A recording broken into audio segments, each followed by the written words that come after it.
Okay, Dave, little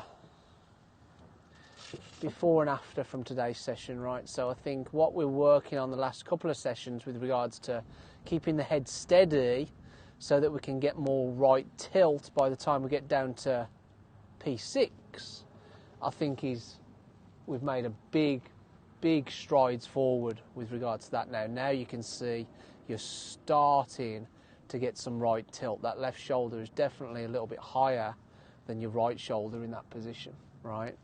Now the issue now is really getting to impact and getting those hands even more forward, right?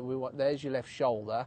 We want the hands under the left shoulder. So you're still a bit too far back with the hands, right? Now, even though you've got a little bit of forward shaft lean there, we want more forward shaft lean, right? We want to compress the ball more forward shaft lean, hands more forward, hit it lower, better ball striking, right? So I'm looking at, right, well, why could that be? Well, yes, we can pull the hands down harder, right? That's one aspect. How fast can you get your hands from there to there, right? So about there with the shaft leaning forward, right? The other aspect is the amount of turn that you've got. Now, you saw from the down the line angle, at impact, you're still pretty square with your hips and shoulders. There's no real clearing, not a great deal of clearing through impact, right? So I'm looking at reasons why that could be. Well, you're definitely keeping that right heel down, right? So when you look at the pros, you look at DJ, good example, right? That right heel comes up. By the time he gets to impact, there, his hips have cleared, his shoulders have cleared, right? And his hands are pretty much underneath his left shoulder, probably a bit further forward than his left shoulder, right? So when you look at that position, and you look at this drill that we were just doing with the stick, and you look how straight away there we've got a bit more right tilt, coming down into impact, heel's coming off the ground, watch the heel, heel's starting to come off the ground. And then I think a big tip for you was that little bit of tape that I put on the stick there. I said hit the basket with the tape, not the tip of the stick.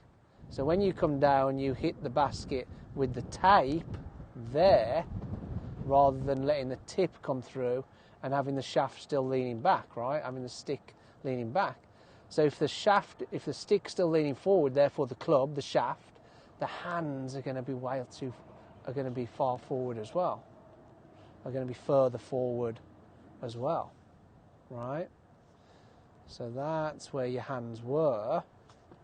Now your hands are directly underneath your left shoulder, and you've cleared your hips, and you've cleared your shoulders, and this heel's come off the ground to facilitate the turn in the process.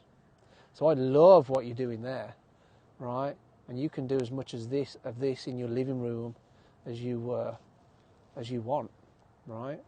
And then when you get out onto the range, that strategy of hitting it and stopping, just trying to get to there, forget about the follow through for the time being, right? Come down, try and get to that position there, hit the ball and just stop. Like the momentum will probably take you through to about there, right? So it's like a little punch, abbreviated follow through, little punchy follow through, but all we're really focusing on is getting down to that position. Heel's going to come off the ground more. That facilitates the clearing of the hips and the shoulders, and the turning of the body is going to get the hands moving more forward as well, which ensures more forward shaft lean, which then sets the ball off lower, not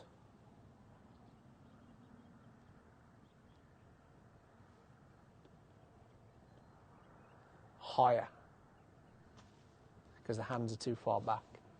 Make sense?